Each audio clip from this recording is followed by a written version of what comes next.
Alors, pasteur. Oui. Avant tout, qu'il y ait une question par rapport à l'enseignement, mais là, non, il chauffeur. Alors, dans l'Inganaïba, neti ndeko mobali, ndeko mwasi, bayebo et babalani na famille. C'est une bonne chose déjà. Oui. Baoge bala na susu na miso à l'État. Tant babala na famille, nzamba zomona. Oui. Tant baoge bala na l'État. Nzambe pas au monde. Est-ce que baza obligé à reléguer l'église? Pour place où on a besoin de diviser. Voilà. Au lieu que mobile assemble à côté boy, moi ça assemble à côté boy, moi ça comme linga mobile à côté na bango, mobile comme linga moi c'est à côté na bango et puis si divergence na kati na bango. Merci. D'abord, naningi na informé na bateau bazolanda biso que les mariages que Dieu connaît, c'est le mariage coutumier. Donc batika na bango membre église. Yo kangai, c'est le mariage coutumier dans nombre 30-30. Ceux qui jeune femme dans sa jeunesse, c'est liera à un engagement, même papa ne va valider, c'est ça. Déjà, quand vous faites les coutumiers, c'est déjà vous êtes marié. Alors, la procédure dans l'église, ce sont des cérémonies je dirais personnelles. Et ça, ce n'est pas une obligation. Ce qui na commune, c'est votre affaire. Mais ce que nous sommes chrétiens. D'abord, c'est l'homme qui va marier la femme. La Bible dit l'homme quittera son père et sa mère, s'attachera à sa femme. Moi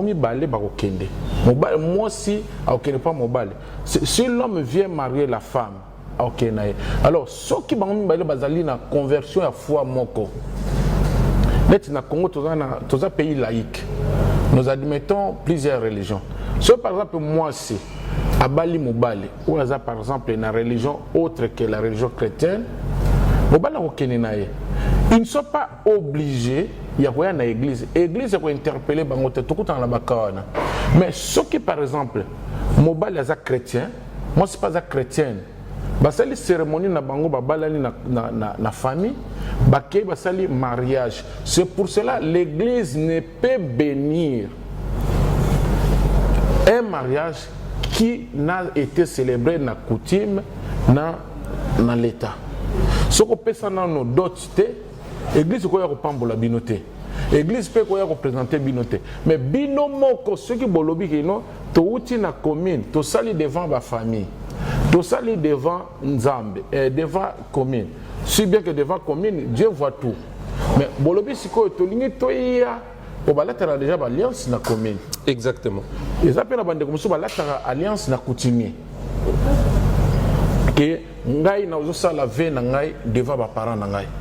Abi devant tes parents et devant les miens, je t'ai fait porter cette alliance signe de notre amour jusqu'à ce que l'amour nous sépare, il s'arrête là. Non,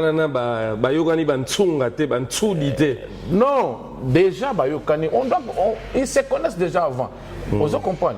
Alors maintenant, ceux qui vont se décider dans l'église, l'église n'a pas de choix. Comme dans mon église, il n'y a jamais qui sont pour, qui sont contre. Parce qu'il y a déjà si c'est la famille, si c'est l'État. Je vous présente les erreurs mariés. Pasteur. Oui. Et ça na kamoko o toko échappé en côté. Moi si à Bali, à monique makambu ezo kende na moi ba ndenge mo bo azo sepela na ngote au lieu à solana mbali na e azo ya solana pasteur. Et ce que ça makamoko o ezo concerné tam sous vie na bango ya couple au ka pasteur amitié ce qu'on appelle ça mbali o to meka ngona ngai. Ça vous est déjà arrivé? C'est là on est combien d'heures déjà à l'église là? Bon, na zongo fona le banon parmi les faux il y a les vrais. Parce que non, ça peut arriver entre les mains d'un homme appelé par Dieu. Nous sommes les encadreurs des couples. Vous comprenez? Quand on encadre couple, ce qu'on appelle à papa ou maman. Non. Ça, on ne peut pas le faire. C'est un sacrilège, on ne peut pas le faire. Okay. La Bible nous dit ceci, que le lit conjugal soit exempté de toute souillure. Le lit conjugal doit exempter de toute souillure. Je suis leur père spirituel, je les reste comme tel. Okay. Je ne peux pas outrepasser les responsabilités. Pasteur, que pensez-vous des autres qui pensent exactement sur la boye comme l'Ancien Testament existe qui lelo to on atteint un nouveau testament yesu ayaki totikali na elimo santu normalement ba enseignement o ya biso il faut tikala na nouveau testament idée na par rapport à ça ezani la Bible dit cette parole du royaume ne sera ni retranchée ni ajoutée. Vous comprenez? Ce que nous appelons la Bible, la Bible est composée des livres de l'Ancien Testament et du Nouveau Testament. C'est ça la Bible. Alors, pasteur, si na ndenge ya enseignement et longwa na Ancien Testament etika na biso na Nouveau Testament parce que to vivre na temps nouveau. Selon yo, eza enseignement mabe? C'est un mauvais enseignement parce que Bible zoloba message au ya royaume. To longola te to baksate. Bible est composée dans le livre Ancien Testament, dans le livre Nouveau Testament. C'est ça ce que nous appelons la Bible. Nous prêchons la Bible. Bible est comme, je dirais, comme une constitution pour nous les chrétiens. C'est-à-dire toutes les questions que nous pouvons nous poser sur terre, pour nous les chrétiens, la Bible nous a déjà résolu tout. Mais c'est que la Bible, on peut zébélé. La Bible est zébélé. Il y a une Bible qui a 150 psaumes, il y a une Bible qui a 151 psaumes, il y a une Bible qui a une Bible qui a enseignant, il y a une Bible qui a Tob, il y a une Bible qui a Louis II, il y a une Bible qui a Moussouni, il y a une Bible qui a pasteur. Mais finalement, la Bible est zébélé. C'est quoi l'enseignement? Toutes ces Bibles-là se complètent toujours. C'est complète, hein? C'est toujours la même chose. Sauf que ça dépend de l'auteur ou de l'interprétation. Tu vois, tous puisent la même chose. Sauf que les français sont différents. Moi, je sais que au lieu de les textes originaux, ou ils ont écrit en grec, soit en araméen, vous allez voir que c'est la même chose. Alors, pasteur, on a tout le aspect où ça fiche à mingi. Donc, qu'est-ce qu'on a aspect cop?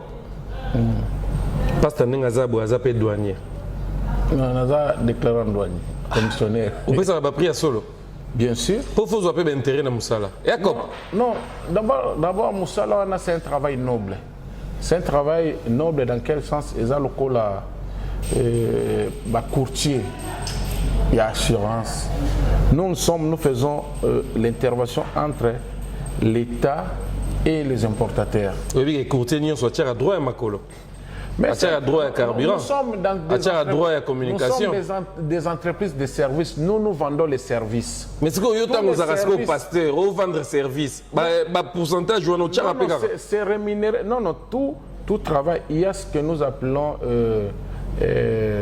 les honoraires. C'est par rapport au travail, au service rendu. Vous voyez, nous sommes une entreprise de services. Tu vends des services, quelqu'un vient, il importe. D'abord, nous sommes les accompagnateurs. Ce que mon Lelo, avec le gouvernement, il y a Sam Maloukoum. Vous constatez qu'il y a augmentation à la recette. Mais qui sont les accompagnateurs des recettes? C'est nous. Et en Bolinga rappel, il faut célébrer, les musiciens vont boire rabino, yemba rabino, l'accent batukeno, so ok pas pas d'un petit ndé vrai. Non. Oh, bon, c'est connu. Non, attends, moi, si je suis connu, la Bible nous dit. Pasteur, vous avez la Bible. Dieu a dit à Abraham, je rendrai ton nom grand. Ndé yosa connu. Mais oui. Et à l'écoute, il y a un musicien Yango Moko. Mais oui. Sans appel, sans que vous allez en contact. C'est-à-dire quoi? Au moni, nous avons tout ça, la zanzamba solo. Naboïté.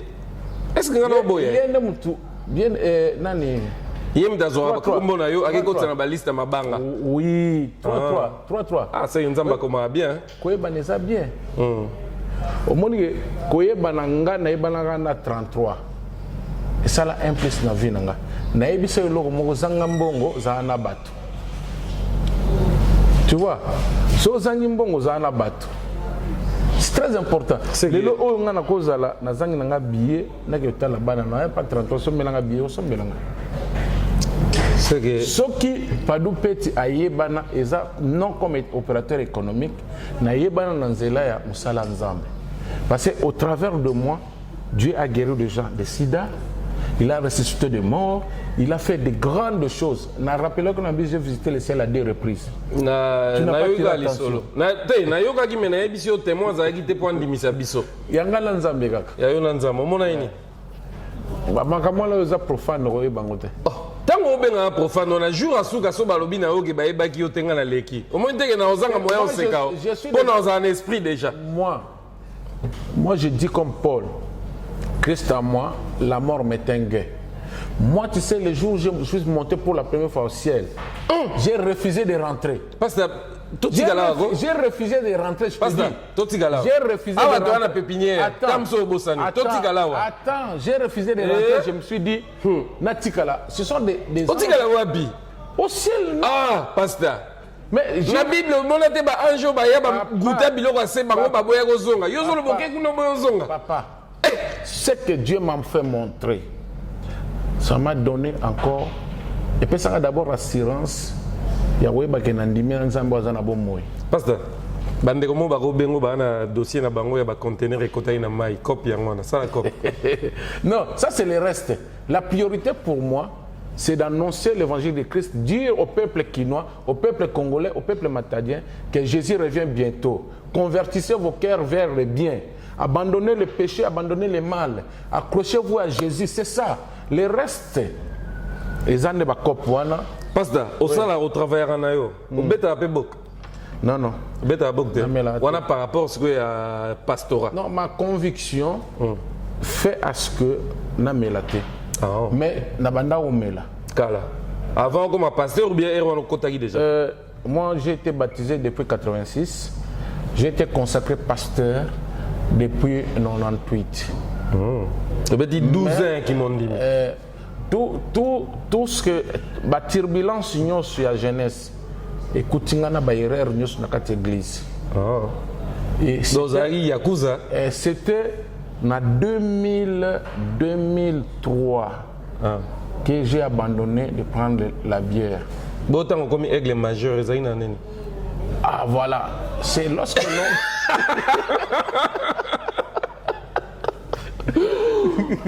Donc, d'abord, aigle majeur, c'est un nom que mon grand-père m'appelait. Kuna la maindo babengaka bo monponga. Donc tata ya ba aigle.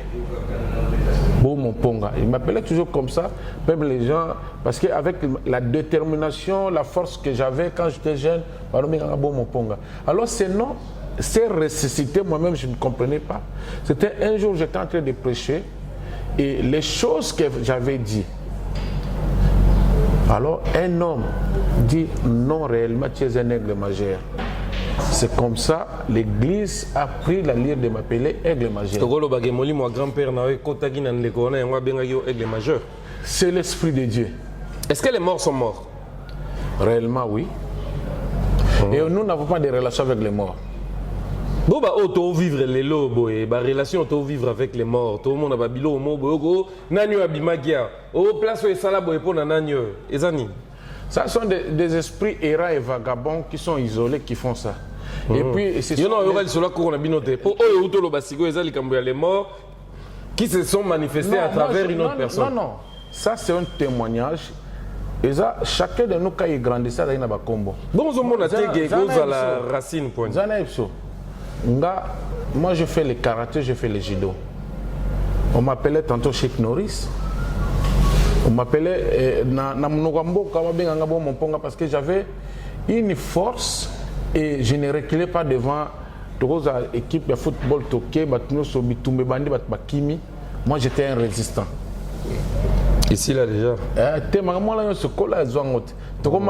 Aujourd'hui nous sommes bilé inabise komanini ba insulte ba calomnie ba belé tozonga kaka na Matthieu 5 ça fait partie de notre apostolat. Au monde mène tout ça l'émission on est là je suis monté au ciel à 2 reprises. Il y a des gens qui vont regarder mais qu'est-ce qu'il croit cet homme? Qu'est-ce qu'il a? Donc bilé inanga et comment ba injure et puis et sengonanga zala nini. Je suis rassuré que le Seigneur ne m'a pas laissé dans la mort. Il m'a réellement pris. Parce que moi, je ne condamne pas même certains serviteurs de Dieu qui sont des vrais. mais que le diable est en train de torturer. Moi, je te dis, depuis 86, j'ai été baptisé. J'étais pasteur depuis 98, mais au sein de l'église, mon père spirituel ne connaissait pas, je prenais la bière. Quand je dis je prenais... c'est-à-dire, père anda woye bandete. Donc quand je prenais... Voilà. Parce que donc je consommais alors toutes les sortes. Thé noir ne la melate. Whisky, la Sky. Chimbok na melate, mais la Sky c'est bon.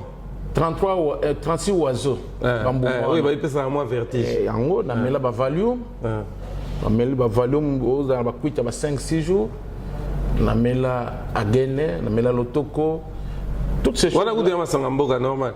Mais tant qu'on mélange que ma belle en weza que frapper ma sœur. T'es ma sœur t'es. Au moins muto kuita solo sans ambiance c'était pas là là. Oui. Ce sont des semi-drogués. La moussi milimo est là. Donc, ce sont des semi-drogués. Des basala magamol. Pour muto ya kuita solo ou ya melaka. Soka melia comme un kao. Aïe bate moi ça za pembeni. Soit qu'un moi c'est aoula la ponga la mugite. Donc voilà ba vie yo sala. Kota ba kangolanga. Et puis à kangolanga par quel moyen? J'ai été empoisonné. Par la bière, je te dis. Yango zongi sa yo moto. Mbala moko, yango na yebisa bana nzambe. Ndimela Yesu banda ko salela ye sans obela, sans kota prison, sans problème. Sans ozanga mbongo.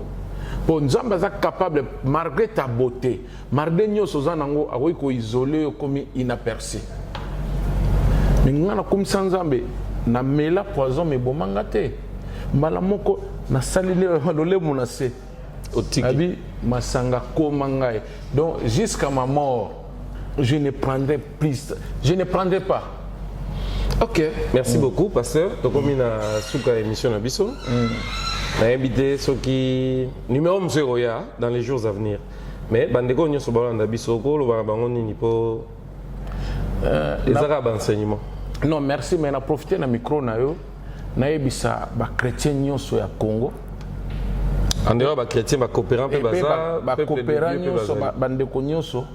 va soutenir la proposition de loi de Noël Tchani. Oh, il y a un mambo. Mais nous sommes congolais. Tu as tout sur un plateau. Mais nous avons profité de micro, nous va soutenir Yango. Nous voulons que dans les ceux qui Fatia Silsi demandent. Vous comprenez? Quelque part ou bien qui est derrière le pasteur? Je suis ministre de Dieu, je le resterai et je mourrai ministre de Dieu. Ce que Makambo Zoloba, so les salami oloba na prophétisaki. So les salamité ozonga sous na micro te. Nazo prophétiser te. Naza simana, smakaye. Na longolai. Nazo prophétiser te mais je demande. C'est une proposition de loi. OK.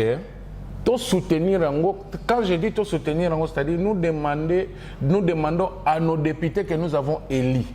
Mais tant que tu as l'émission Boye, tu as l'émission Boye, et les canaux de télévision à Kinshasa, c'est vrai, les députés ont interpellé, Yoka et Baroye Banini par rapport à la loi. Mais intérêt na yo, dans la loi. Et l'Européen a une décision par rapport à Yango. Et déranger Bino. Naza citoyen congolais, nazo émettre avis nanga. Pourquoi? Tolingite lobby. Joseph Kabila était ici président de la République. Lui au moins, il a travaillé pendant tout ce temps. On a expliqué la gestion naé.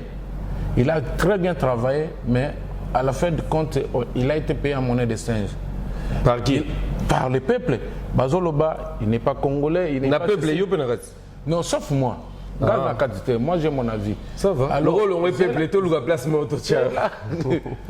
alors au moins, le nouveau président, lui, n'a pas de problème. Fatih Béton. Un problème, il est de père et de mère congolais. On ne peut pas contester, mais Kabila ont contesté.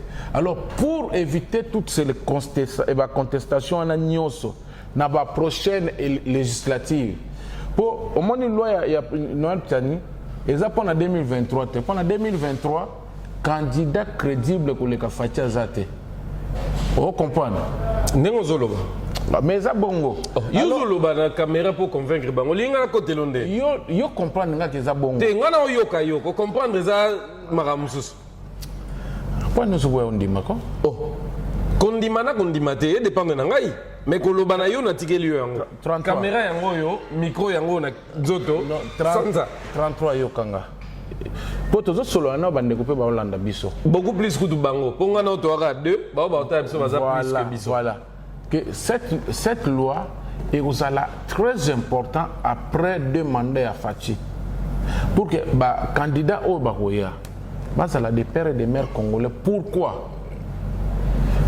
Na pesi kaka exemple yo ndeko ozola nanga mama na waza rwandais papa na waza congolais biso na bato wana toyoka na kate même ba génération future et bana okanisa makambo basala biso soki toswani na bango okotela banane Pasteur, opposer question na bandeko baota ya biso mais nga nazongi na plateau tozongi na kati émission oyebi ba allemand te ba allemand oyebi bango te ah nayebi baza en Allemagne oyebi ba français baza na France ba allemand na ba français ba bunda na niveau moko boye biso kuta nsuna to mona ngote mais ba suka autour d'une table.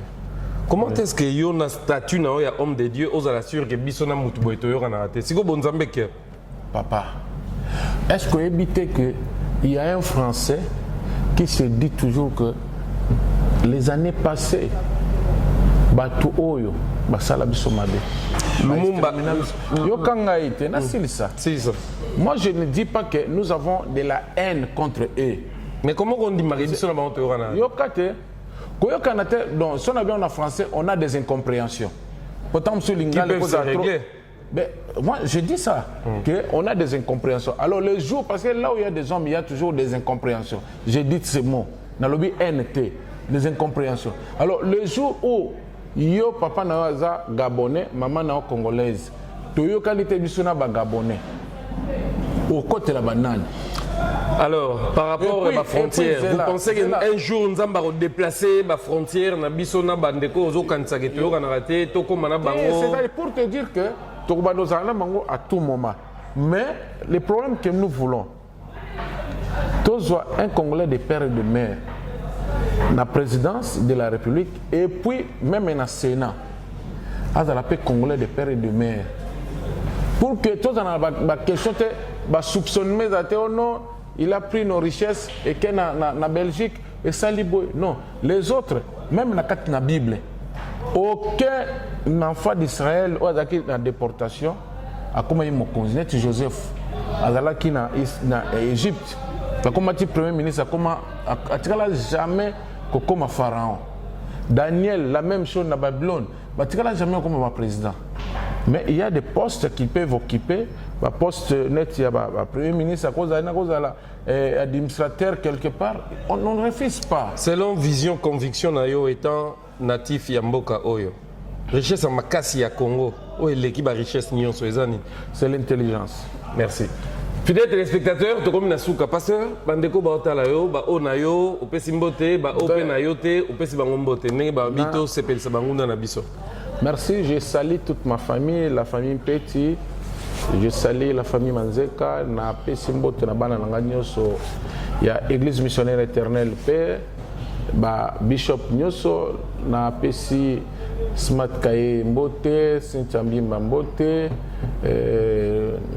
Soupette Mousseka, Jenny Dembo, Blaise Bolenge et aussi à toute ma famille restreinte, Magui Petit et tous les enfants petits. Je vous bénis tous, Alfred, soyez tous bénis au nom de Jésus. Et n'a pas molipé population matadienne, nous sommes la ninga, bakinois, nous sommes la ninga, Nzambe nanga apambolabino et nous sommes là, nous sommes disposés. Si vous avez des besoins de nos conseils, de nos prières, nous sommes là à votre disposition. Et je te remercie. Merci. Toi, Uti Musika, on dit que yambanga na émission na yo, Nzambe papa mbola. Papa mbola na yo papa et au Pessiba Nambote. Bango nyonso baza na Kinshasa to ba mso baza à l'étranger. La paix, c'est pas une beauté. Pour eux, étrangers, so comme na 18 ans pour la nationalité. Hein. Ba ozonga ba ya ozwa ya Congo. Mais ça va comme dans bango. Moi, on appelle ces gens beauté. Merci fidèles téléspectateurs, c'est la fin de cette émission. Merci au pasteur Padoum Petit qui était notre invité pour ce numéro. Merci à la grande équipe. Oignon Sobasalara awana pépinière établissement oezanda kuna biso à chaque fois que na matadi nazanga te kolega place oyo et bande kwa Kinshasa na ozongela bino dans quelques jours et na sepeli mingi na mboko na sepela nango mingi et na robatsa lisusu numéro moko na matadi ya boye na ozala na Belvedere na site Belvedere na oyamba bankumu ya mboka oyo bakolo mabele ya matadi to beta lisusu lisolo to décortiquer nyonso eza mais dans l'entretemps nous saluons et nous remercions tous les amis qui nous accompagnent. Je pense à mon ami personnel et privé Babia, le célèbre Oyo Azalarana Bisope, les cordons à Katia Pépinière. Et je pense également au numéro 1 de cet espace qui est également un jeune, un entrepreneur et qui fait de sorte que Congolais, Bazwa Misala, idée on a toujours encouragé. Toujours remercier, sans oublier mon confrère Smak Kayeye. Depuis de tous les temps, de tous les jours, Tozala Zalaka. Et un grand merci à habitant Soyamboka Oyo. Je pense à mon ami personnel et privé, Ndekonanga Ngalou, au Azapé déclarant en douane, mais il y a comme vrai na Kinshasa. Je pense également à Joël Mbouyi et je pense à Pitou Bageya, Sabin Kitengelubo, à Mando. Je pense également à Maître Michel Sungu ainsi que toute la grande équipe autofonctionnant à Bango. Nakati à Célébrité Découverte, Benjamin Luyele, Pedi Pereira, la grande équipe de la radio-télévision du groupe L'Avenir.